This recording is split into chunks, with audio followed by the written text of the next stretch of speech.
Hello everyone, welcome to study IQ PCS। तो दोस्तों, अब जो हम स्टार्ट करने वाले हैं, राइट, जो आपने देखा होगा हम रैंडम टॉपिक्स उठा रहे जिसमें बच्चों को बहुत दिक्कत होती है, उसी का एक प्लेलिस्ट पूरी तैयार होगी जिसमें ऑलरेडी मैं पढ़ा चुका हूँ कि कैसे हॉट डेजर्ट्स बने हैं, राइट। उनमें हमने साथ में ये भी देखा कि टाइप्स ऑफ रेनफॉल कैसे होती है, एल नीनो ला नीना के बारे में पढ़ा। आज उसी स्पेशल प्लेलिस्ट की ये 4th वीडियो है जिसमें हम बेसिकली जानेंगे, टॉपिक आपके सामने दिया हुआ है, the difference between tropical cyclone and temperate cyclone. बच्चा, बहुत दिक्कत आती है बच्चों को ट्रॉपिकल साइक्लोन और टेम्परेट साइक्लोन समझने में। तो सबसे पहली बात, आप एक बात याद रखिए, कोई आपको पूछे कि साइक्लोन क्या है और डिफरेंस दोनों को बताने से पहले मैं आपको बताऊंगा कि साइक्लोन क्या है ना। बच्चा, कुछ भी साइक्लोन आप क्या बोलोगे, कितना सिंपल है, the circular motion of wind, right, the circular motion of wind having low pressure at the centre, है ना, with increasing air pressure outward. क्या मतलब हो गया कि भाई ऐसा circular motion of what, wind, जिसके सेंटर में एयर का दबाव क्या होता है, जिसके सेंटर में एयर का दबाव होता है लो, और जैसे आप इस लो प्रेशर से बाहर की तरफ जाओगे, कहीं पे भी जाओ, कहीं पे भी जाओ बाहर की तरफ, राइट, कहीं पे भी बाहर की तरफ जाओ, तो what you will see, the pressure will keep on increasing. This low pressure at centre is surrounded on all sides by high pressure. इसी को हम बोलते हैं क्या, साइक्लोन। क्लियर हो गया दोस्तों, ठीक है। एंटी साइक्लोन क्या होता है, इसका उल्टा होता है। एंटी साइक्लोन में क्या होता है, हाई प्रेशर सेंटर में होता है, लो प्रेशर आउटवर्ड्स होते हैं। जैसे जैसे बाहर जाओगे आपको लो प्रेशर बाहर मिलता जाएगा। मेरी बात clear? This is the difference between what, your cyclones and anti cyclones and anti cyclones. ठीक है बच्चा, क्लियर है, समझ गए। और दूसरी बात, जो साइक्लोन की जो डायरेक्शन है ना घूमने की, ठीक है, डायरेक्शन है घूमने की, it is because of Coriolis force. क्या? It is because of Coriolis force is different in northern hemisphere and southern hemisphere. मतलब जो साइक्लोन का घूमने, ये ऐसे घूम रहा साइक्लोन, इसके घूमने का जो तरीका है वो सेम नहीं है। ऐसा ये ना सीधा ऐसा नॉर्दर्न हेमिस्फीयर में ऐसा ही नहीं घूमेगा, सदर्न हेमिस्फीयर ऐसा नहीं घूमेगा, उल्टा घूमते। कैसे? देखिए, नॉर्दर्न हेमिस्फीयर में घूमेगा एंटी क्लॉकवाइज। क्या घूमेगा? Anti clockwise. मतलब जो साइक्लोन की सर्कुलर मोशन की मूवमेंट होगी वो क्या होगी, ऐसे होगी। क्या होगी? ऐसे होगी, right. In other hemisphere it rotates what, anti clockwise. Anti clockwise घड़ी के उलट, जैसे घड़ी चलती है। And in southern hemisphere it rotates clockwise. It rotates clockwise. मेरी बात क्लियर है बच्चा? अगर आपको ये नहीं पता कि ये एंटी क्लॉकवाइज क्लॉकवाइज क्यों होता है, तो मैंने वीडियो ऑलरेडी बनाई हुई है। क्योंकि कोरियोलिस फोर्स जो भी फ्री मूविंग पार्टिकल है या ऑब्जेक्ट है, उसको कहां डिफ्लेक्ट करती है? अपने भाई साहब राइट में करेगी। कहां पे? नॉर्दर्न हेमिस्फीयर में, और लेफ्ट में करेगी सदर्न हेमिस्फीयर में। इसी दो डायरेक्शन की चेंज की वजह से आपको साइक्लोन की डायरेक्शन क्या दिखती है भाई साहब? नॉर्दर्न हेमिस्फीयर में एंटी क्लॉकवाइज, और साइक्लोन की डायरेक्शन सदर्न हेमिस्फीयर में क्या दिखती है आपको? क्लॉकवाइज। बच्चा, फिर भी किसी को मैं आपको 2-3 चीजें और बताता हूं। कोरियोलिस फोर्स, प्रेशर ग्रेडियंट, इस पे कोई दिक्कत है तो मुझे जरूर बोलिएगा कि pressure gradient force, Coriolis force में कोई दिक्कत है तो मैं आपको एक स्पेसिफिक वीडियो बना के दूंगा। अब देखिए, साइक्लोन की डेफिनेशन ये है। अब कोई आपको पूछे टेम्परेट साइक्लोन और ट्रॉपिकल साइक्लोन, दोनों में सेंटर में ही क्या होगा आपका? लो प्रेशर सिस्टम होगा, बाहर हाई प्रेशर सिस्टम होगा, दोनों में। मेरी बात क्लियर हो रही है? लेकिन फिर ये डिफरेंस क्यों है बच्चा? सबसे पहला जो डिफरेंस है, on the basis of their location. ये ग्लोब में पर्टिकुलर स्पेसिफिक जगह में मिलते हैं ट्रॉपिकल साइक्लोन, और ये भी आपके ग्लोब में पर्टिकुलर डायरेक्शन में, पर्टिकुलर जगह में मिलते हैं। कहां पे? आपके ग्लोब में। जैसे अगर मैं आपको बताऊं, जो आपका ट्रॉपिकल साइक्लोन है, अगर ये अर्थ है, डन, दिस इज अर्थ, है ना, ये अगर हमने अर्थ बनाई तो अर्थ का आपको 3 लैटिट्यूड्स के बारे में तो पता ही है। एक है आपका इक्वेटर, एक है आपका ट्रॉपिक ऑफ कैंसर, छोटा करते हैं ना इसको, ज्यादा बड़ा हो गया, एक है आपका ट्रॉपिक ऑफ कैंसर, तो एक है भैया आपका क्या? Tropic of Capricorn. क्या है? Tropic of Capricorn. बच्चा, वो साइक्लोन्स जो आपके ट्रॉपिक ऑफ कैंसर और ट्रॉपिक ऑफ कैप्रिकॉर्न के बीच में पाए जाते हैं। कहां पाए जाते हैं? ट्रॉपिक ऑफ कैंसर और ट्रॉपिक ऑफ कैप्रिकॉर्न के बीच में। या आप उनको बोल सकते हो वो साइक्लोन्स जिनकी डेवलपमेंट टॉरिड जोन में होती है। कहां होती है? टॉरिड जोन या लो लैटिट्यूड जोन, या ट्रॉपिकल जोन में होती है, उन्हें हम क्या बोलते हैं बच्चा? ट्रॉपिकल साइक्लोन बोलते हैं। मतलब जो साइक्लोन्स यही पाए जाएंगे, यही पाए जाएंगे, राइट, यही इन्हीं के बीच में पाए जाएंगे, उनको हम क्या बोलते हैं? आपके ट्रॉपिकल साइक्लोन्स बोलते हैं। क्लियर हो गया बच्चा? लेकिन एक क्वेश्चन मेरा है कि ट्रॉपिकल साइक्लोन आपको 5 डिग्री साउथ से लेके 5 डिग्री नॉर्थ के बीच में, इस बेल्ट में आपको ट्रॉपिकल साइक्लोन नहीं मिलते हैं।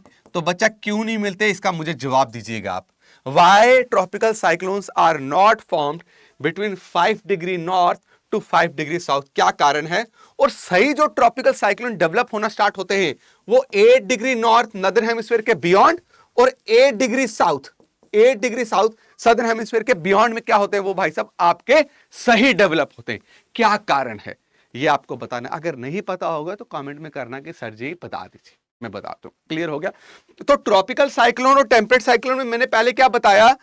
धरती का वो रीजन, ट्रॉपिक ऑफ कैंसर और ट्रॉपिक ऑफ कैप्रिकॉर्न के बीच में जो साइक्लोन्स बनते हैं उनको हम क्या बोलते हैं भैया? आपका ट्रॉपिकल साइक्लोन्स। अब दूसरा सुनिएगा, वो रीजन दुनिया का, राइट, दुनिया का वो रीजन ये करते हैं, राइट, जो मिड लैटिट्यूड है। क्या है आपका? Mid latitude. मिड लैटिट्यूड क्या हो गया बच्चा आपका? 45 degree north to 65 degree north के बीच में, दोनों हेमिस्फेयर में। क्या? 45 degree north to 65 degree north के बीच में यहां जो साइक्लोन्स पाए जाते हैं, उन्हें हम क्या बोलते हैं? उन्हें हम बोलते हैं भैया आपका क्या? Temperate cyclones. क्या बोलते हैं? Temperate cyclones. पहला डिफरेंस पता होना चाहिए। टेम्परेट साइक्लोन यहां पे भी मिलेंगे, यहां पे भी मिलेंगे, यहां पे भी मैं लिख रहा हूं टेम्परेट साइक्लोन। क्लियर है दोस्तों? तो लेकिन दोनों की घूमने की direction, temperate cyclone, tropical cyclone जो आपके नदर्न हेमिस्फीयर में मिलेंगे वो हमेशा कैसे घूमेंगे? Anti clockwise. कैसे घूमेंगे? Anti clockwise. और जो सदर्न हेमिस्फीयर में मिलेंगे वो क्या घूमेंगे? आपका क्लॉकवाइज। डिफरेंस कहां से स्टार्ट हुआ? उनकी लोकेशन से। ये क्लियर है बच्चे? टेम्परेट साइक्लोन को और क्या बोला जाता है? एक और नाम, एक्स्ट्रा ट्रॉपिकल साइक्लोन। क्या नाम दिया जाता है? Extra tropical cyclone. अब दोनों की लोकेशन अलग है, तो मुझे बताओ इन दोनों लोकेशन में कुछ डिफरेंस भी है? हाँ है।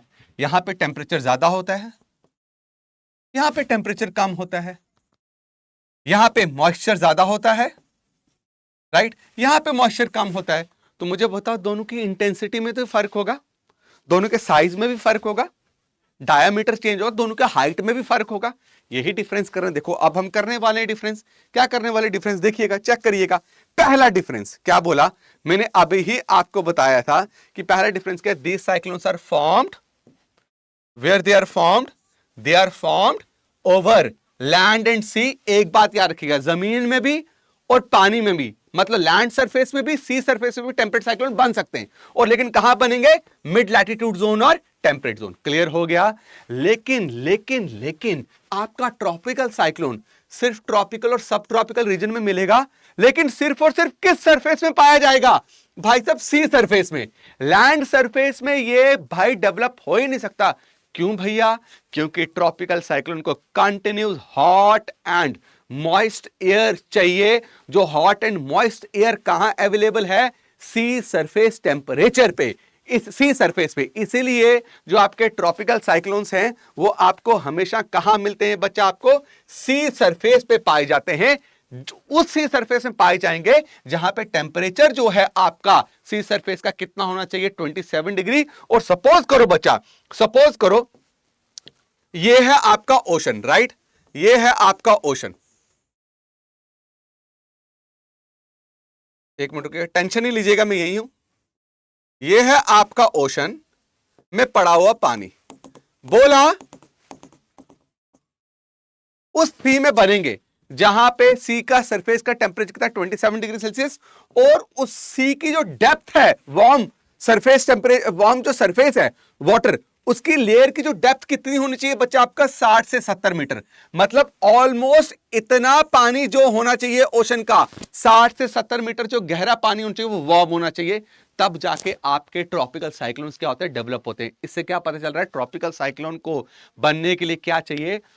Very hot air and moist air. जो कहां पॉसिबल है, ट्रॉपिक ऑफ कैंसर और ट्रॉपिक ऑफ कैप्रिकॉर्न के बीच में, इसीलिए ट्रॉपिकल साइक्लोन आपके वहां मिलते हैं। क्लियर है मेरे दोस्तों? आगे चल रहे हैं, नेक्स्ट डिफरेंस देखिए, बोला कि आपका जो टेम्परेट साइक्लोन है वो डायामीटर में, साइज में बहुत बड़ा होता है। क्या होता है बच्चा? वो साइज में बहुत ज्यादा बड़ा होता है। कहां तक, कितने किलोमीटर तक फैला हो सकता है? 1000 से 3000 किलोमीटर, साइज बहुत बड़ा है। और उसकी हाइट जो होती है वो 10 किलोमीटर तक की हाइट होती है, ऊंचाई, ऊंचा, राइट। तो ये भवंडर जो है, ऐसे जो भवंडर चल रहा होगा, कितने एरिया में फैला होगा बच्चा? आपके 1000 से 3000 किलोमीटर के एरिया में, ठीक है, 1000 से 3000 किलोमीटर के एरिया में। और उसको भाई साहब आपका हाइट कितनी होगी इसकी? 10 किलोमीटर। क्लियर है? वहीं पे दोस्तों जो आपका ट्रॉपिकल साइक्लोन है उसका जो एरिया है फैलने का वो ज्यादा नहीं है, वो 200 से 1000 किलोमीटर के बीच में उसका डायमीटर होता है। उसकी हाइट काफी होती है, कितनी होती है?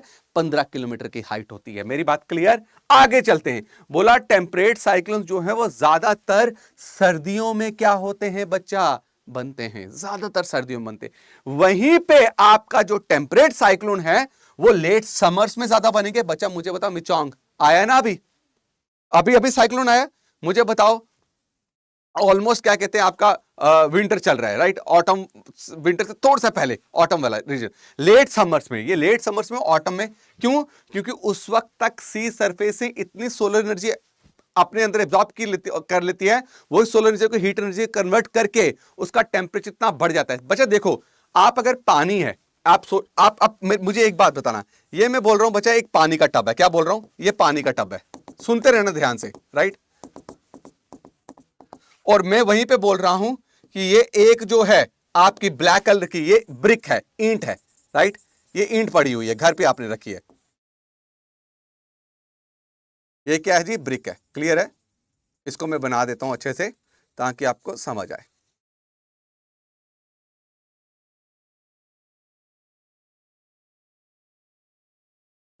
ये है आपका बच्चा ब्रिक, ठीक है। आप बच्चा इन दोनों को क्या करो, सुबह छत पे रख दो, धूप होनी चाहिए अच्छी, राइट। तो आप इसको 4 बजे के साथ टच करोगे ना, तो आप देखना बच्चा, ईंट ज्यादा गर्म होगी, पानी ठंडा होगा, क्योंकि पानी को हीट एब्जॉर्ब करने में बहुत टाइम लगता है, बहुत टाइम। क्यों? क्योंकि पानी क्या है बच्चा आपका? ट्रांसपेरेंट है। तो ट्रांसपेरेंट से भैया क्या हुआ? हीट जो है, हीट क्या हो गई भैया? फैल गई।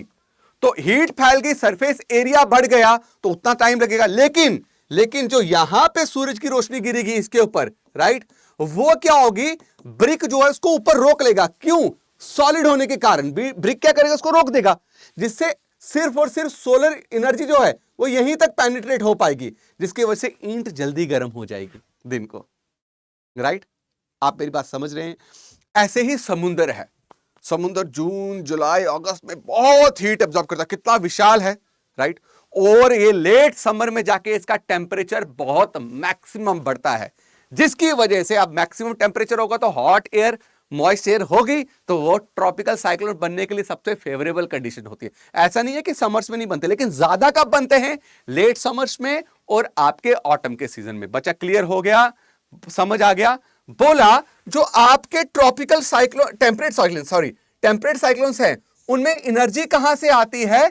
जब एयर मास में जितना टेम्परेचर डिफरेंस होगा। बच्चा हमने अभी भी बड़ी बार ये चीज देखी है, आप रेनफॉल भी पढ़ोगे आपको समझ आएगा। तो मैंने आपको क्या चीज बोली थी? मैंने आपको ये चीज बोली है कि भैया जो आपका एयर कंट्रास्ट है, आपने देखा होगा जहां पे दो एयर मिलती है, हमने इसको क्या बोलता? फ्रंट बोला था। क्या बोलता? फ्रंट।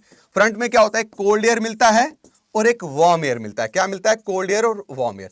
बच्चा आप एक बात आज कर रहे हैं, ठीक है, या आप कभी देखना, आप अपने रूम का एसी लगाओ, रूम के टेम्परेचर को 27 डिग्री सेल्सियस करो फर्स्ट 1 आवर में, ठीक है। और फिर क्या करो, जब रूम का टेम्परेचर 27 डिग्री सेल्सियस होगा तो अपने दरवाजे के बाहर ना पांव रखना, राइट।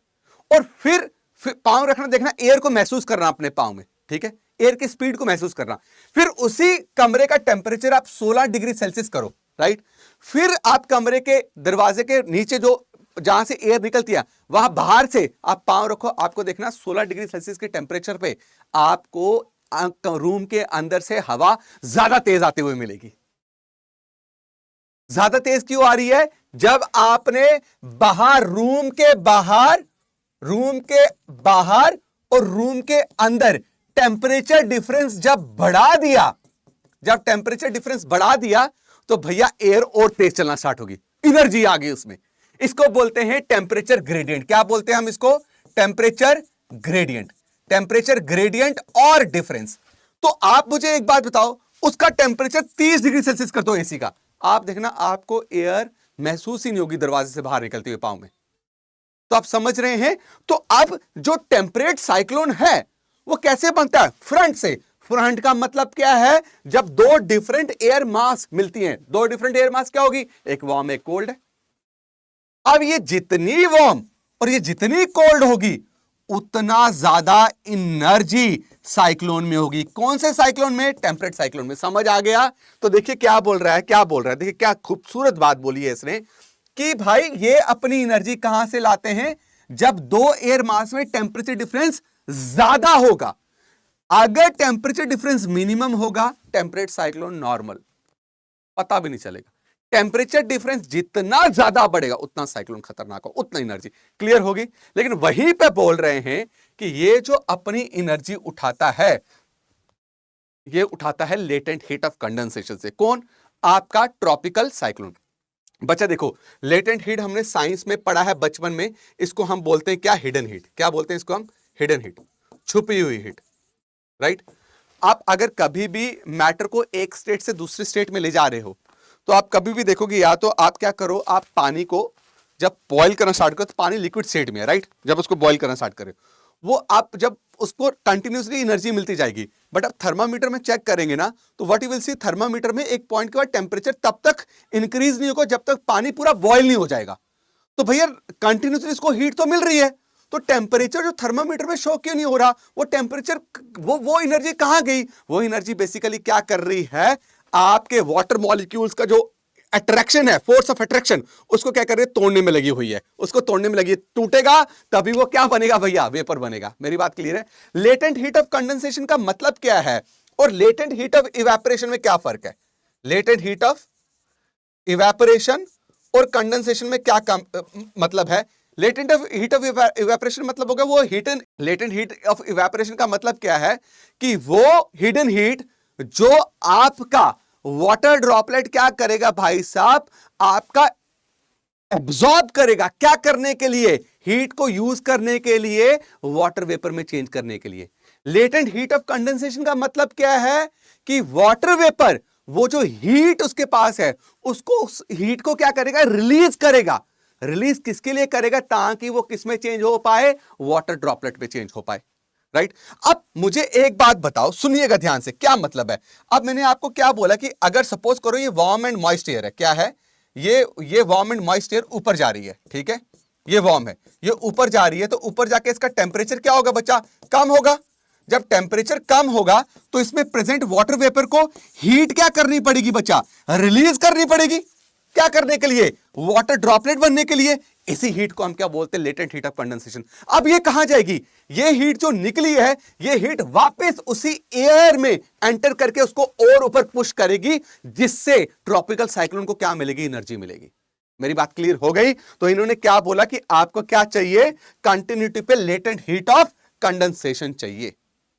क्लियर है दोस्तों? वहीं से इसको एनर्जी मिलती है। उसके बाद बोला कि टेम्परेट साइक्लोन में जो टेम्परेचर डिफरेंस, ग्रेडियंट का मतलब याद रखना, डिफरेंस इज वेरी लो। क्या होता है? बहुत कम होता है। लेकिन वहीं पे आपका ट्रॉपिकल साइक्लोन में जो टेम्परेचर डिफरेंस है वो बहुत ज्यादा हाई होगा। बच्चा मुझे बताओ, मिचोंग खतरनाक था? डेंजरस था? हाँ, क्यों था? क्योंकि टेम्परेचर ग्रेडियंट ट्रॉपिकल साइक्लोन में बहुत स्टीप होता है और इसी कारण ट्रॉपिकल साइक्लोन बहुत डिस्ट्रक्टिव होते हैं। और यहां पे टेम्परेचर ग्रेडियंट कम होने के कारण, डिफरेंस कम होने के कारण भाई साहब ये इतना खतरनाक टेम्परेट साइक्लोन नहीं होता। तो आपको पता है, साइज में चाहे टेम्परेट साइक्लोन बड़ा है, लेकिन खतरनाक कौन है? आपका ट्रॉपिकल साइक्लोन। काहे खतरनाक है tropical cyclone? Because tropical cyclone का जो प्रेशर डिफरेंस है, it is very very high, मतलब स्टीप, मैक्सिमम। क्लियर है, समझ गए। अब देखिए बोलते हैं इस कम टेम्परेचर डिफरेंस की वजह से इसमें जो हवा चलती है वो गर्मियों में 32 किलोमीटर एवरेज स्पीड होती है पर आवर, और सर्दियों में एवरेज स्पीड कितनी है 48 किलोमीटर पर आवर। लेकिन यहां पे टेम्परेचर डिफरेंस ज्यादा बढ़ने का मिनिमम वेलोसिटी कितनी है 120 किलोमीटर पर आवर, जो 300 भी जा सकती है भैया। समझ रहे हो, क्लियर है। चलें आगे। अब बोला इसमें जो टेम्परेट साइक्लोन है इसमें जो रेनफॉल होती है वो कंटिन्यूस होती है और बड़े दिनों तक चलती है भैया, बहुत दिनों तक।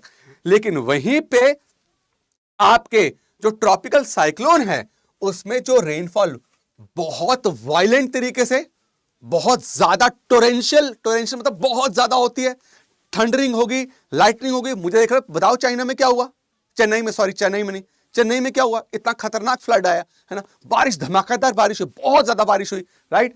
एंड वो सिर्फ कुछ घंटे के लिए हुई या कुछ दिनों के लिए होगी, मेरी बात क्लियर है। और ट्रॉपिकल साइक्लोन बहुत ज्यादा खतरनाक होते हैं, लेकिन वहीं पे जो टेम्परेट साइक्लोन्स हैं बच्चा, they are not that much destructive. तो मेरे दोस्तों, this was the difference between temperate cyclone and tropical cyclone. मैं पहले ही बोल दूं, जिस बच्चे को अगर इतना ज्यादा नहीं पता है किसके बारे में, आपके क्लाइमेटोलॉजी के बारे में बेसिक्स, तो उसको इस टॉपिक में थोड़ी दिक्कत आ सकती है। लेकिन अगर आप बिल्कुल बेसिक है तो पहले मेरे क्लाइमेटोलॉजी की एक प्लेलिस्ट बनी हुई है, उस प्लेलिस्ट को फॉलो करो, वहां पे देखने के बाद ही आप ये वीडियो देखिएगा। ये वीडियो थोड़ा एडवांस लेवल के बच्चों के लिए, एडवांस लेवल जिनको थोड़ा बेसिक कॉन्सेप्ट्स आते हैं, राइट। मेरी बात क्लियर है दोस्तों। एक और बात मैं आपको बोल दूं कि स्टडी आईक्यू ने नया एक लाइफ फाउंडेशन कोर्स, क्या लाइफ फाउंडेशन कोर्स संपूर्ण, क्या बच्चा, संपूर्ण लॉन्च कर दिया है। क्या कर दिया है, संपूर्ण लॉन्च कर दिया है, जो 18 दिसंबर यानी कि इसी महीने 2023 में क्या होने वाला है बच्चा, लाइव होने वाला है, ठीक है, वो चलाएंगे हम। तो दोस्तों उसके लिए हमने इसमें बहुत स्पेशल फीचर्स ऐड किए हैं, लोगों की, बच्चों की जो क्या कहते हैं दिक्कतें हैं, राइट। हम भी अपनी टीचिंग को इवॉल्व कर रहे हैं, हम भी अपने स्टडी मटेरियल को इवॉल्व करते हैं, because it is very very important. अगर आपको ये देखना है, जहां पे भी आपको लगता है कि यहां पे थोड़े लूप होल है, तो इमीडिएटली आपको उस पर काम करना चाहिए। स्टडी आईक्यू की मैनेजमेंट, स्टडी का स्टाफ हमेशा इस चीज के पीछे रहता है। दोस्तों सिंपली आप अगर जाएंगे, गूगल करेंगे, तो गूगल करना है आपने, सिंपली स्टडी आईक्यू लिखना है दोस्तों, राइट। क्या करेंगे आप, स्टडी आईक्यू गूगल करेंगे और वहां पे जाके आपको स्टेट पीसीएस के कोर्सेज मिल जाएंगे दोस्तों, राइट। उस पीसीएस के कोर्स में लिखा होगा एक्सप्लोर कोर्स। तो जब आप एक्सप्लोर कोर्स खोलेंगे तो विद द नेम ऑफ संपूर्ण आपको क्या मिल जाएगा बच्चा, वहां पे बैचेस मिल जाएंगे हर एक स्टेट पीसीएस के, जिस पे जो फीचर्स हमने ऐड किए, न्यू फीचर्स, जो पुराने हैं वो तो चलेंगे, राइट, वो तो बहुत इंपॉर्टेंट है, लेकिन उसके साथ हमने जो ऐड किया है वो इंटरव्यू प्रोग्राम ऐड किया है दोस्तों। क्या ऐड किया है, इंटरव्यू प्रोग्राम। ये जो हम चाहते हैं कि बच्चा अपनी ग्रूमिंग मेंस के बाद नहीं, प्रीलिम्स की तैयारी के साथ साथ करे, ताकि वो अपनी प्रिपरेशन को बहुत इजी बना पाए दोस्तों, राइट। इंटरव्यू प्रोग्राम को अगर आप तैयार करोगे ना, तो आपको वाई जो बार बार आता है, क्यों, कैसे, हाउ, कैसे करेंगे हम, ये सारे आपको इस इंटरव्यू प्रोग्राम सेशन में क्लियर होगा। जो आपके मेंटोर्स जो आपको असाइन किए जाएंगे 1 to 1, वो आपको इसमें गाइड करेंगे दोस्तों। उसके अलावा पर्सनालिटी डेवलपमेंट, हमने एक नया ये ऑब्जेक्टिव इसमें डाला है, पर्सनालिटी डेवलपमेंट, पर्सनालिटी एनहांसमेंट। बच्चा, बहुत सारे बच्चे इतनी लंबी जर्नी में फेडअप हो जाते हैं, कोई दम तोड़ देते हैं। भाई, दम तोड़ना मतलब मरना नहीं, दम तोड़ना मतलब हार मानना।